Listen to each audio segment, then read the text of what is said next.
Hello friends, welcome to my channel PJ person. இன்றைக்கி நம்ம பார்க்க போகிறது என்ன அப்படின்னு பார்த்தீங்கன்னா, திரு அண்ணாமலை அவர்களிடம் செய்தியாளர் ஒருவர் முதலமைச்சர் அவர்கள் 23 கோரிக்கைகளை பட்டியலிட்டு அதற்கு மோடி கேரண்டி தருவாரா என்று கேள்வி எழுப்பியுள்ளார். இதற்கு திரு அண்ணாமலை அவர்களின் பதில்: மோடி எதுக்கு கேரண்டி தருவார்னா, 2024க்கு பிறகு கோபாலபுரத்தில் ஊழல் குடும்பத்தினர் உள்ளே இருக்கும்படி இருக்கும் என்று கேரண்டி தருவார். மோடி என்ன கேரண்டி தருவார்னா, தமிழ்நாட்டில் இருக்கக்கூடிய 8.5 கோடி மக்களும் திராவிட முன்னேற்றக் கழகம் என்கிற தீய சக்தியிலிருந்து காப்பாற்றப்படுவார்கள் என்று கேரண்டி கொடுப்பார்.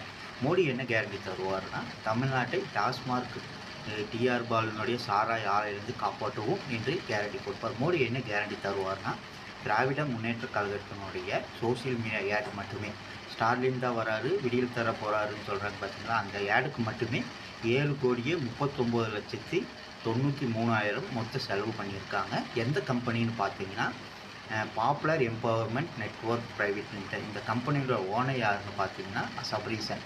மொத்தம் 99 ஷேர் இருக்குது. இந்த குரோனிக் ஆக்ரஸிலிருந்து தமிழ்நாட்டை காப்பாற்றுவோம் என்று உறுதி கொடுப்பார். மகன் நடத்தக்கூடிய கம்பெனியை திரும்ப கொள்ளையடிக்கிற பணத்தை இதே மாதிரி கொண்டு வருவாங்கன்னு மோடி கேரண்டி கொடுப்பார். மோடி என்ன கேரண்டி கொடுப்பார்னா, தமிழ்நாட்டில் பிரிவினை பேசக்கூடிய சக்தியை அடக்குவார்னு கேரண்டி கொடுப்பார். மோடி என்ன கேரண்டி கொடுப்பார்னா, தமிழ்நாட்டில் குடும்ப ஆட்சியை ஒழிப்போம் என்று கேரண்டி கொடுப்பார் என்று பேசியுள்ளார் திரு அண்ணாமலை அவர்கள்.